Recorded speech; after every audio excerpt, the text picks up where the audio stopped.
Une deuxième vidéo concernant les exercices du CE1D sur le thème 1 en sciences. Nous allons analyser ici une classification phylogénétique. Donc on a prélevé des êtres vivants dans une prairie traversée par une rivière et on a effectué un classement. Vous voyez que différents critères ont été choisis, un pied plat, un squelette externe, la présence de nageoires, de 4 membres, l'amnios, etc. Et les animaux ont déjà été classés par boîte. Donc rappelez-vous, les animaux présents dans une boîte possèdent la caractéristique nommée. On peut remonter et donc par exemple voir que le rouge-gorge possède toutes les caractéristiques des boîtes dans lesquelles il se trouve. Donc ici on vous demande d'indiquer par des croix les attributs de chaque animal en se basant donc sur la classification qui a été donnée. Donc par exemple pour la truite, on voit que la truite appartient à plusieurs boîtes.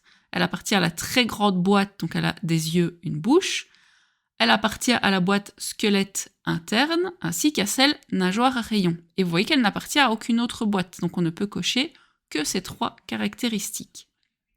Si on regarde la grenouille, on peut voir qu'elle appartient à la boîte 4 membres, squelette interne, yeux et bouche. Ce sont également alors les 3 seules boîtes que l'on peut cocher.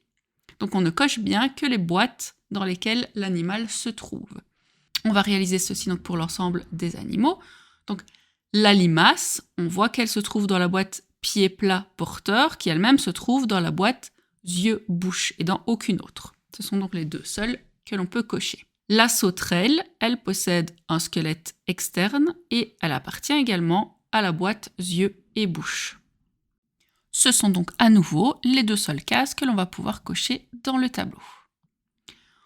On va regarder le rouge-gorge qui lui possède un peu plus de caractéristiques, comme on l'a vu tout à l'heure. Des plumes, un amnios, 4 membres, un squelette interne, des yeux, une bouche.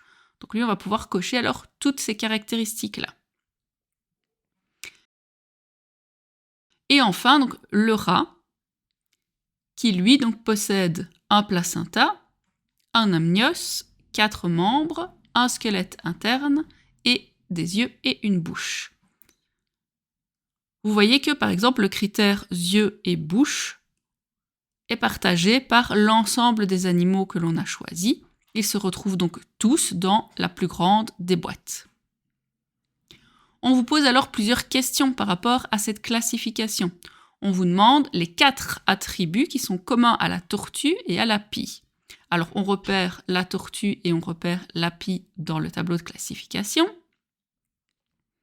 Alors on voit que la pie est dans la boîte plume. Ce caractère-là n'est pas commun puisque la tortue ne possède pas de plumes. Donc on ne peut prendre que les boîtes en commun.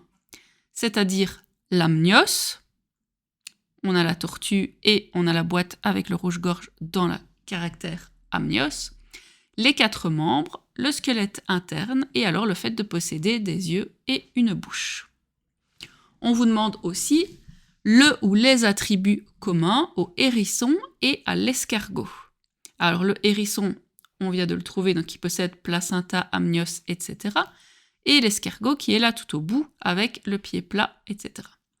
Il y a beaucoup de caractères qu'on va pouvoir supprimer puisque les animaux ne sont pas dans les mêmes boîtes. La seule boîte en commun, c'est celle du caractère yeux et bouche. C'est donc notre seul critère ici commun pour le hérisson et l'escargot.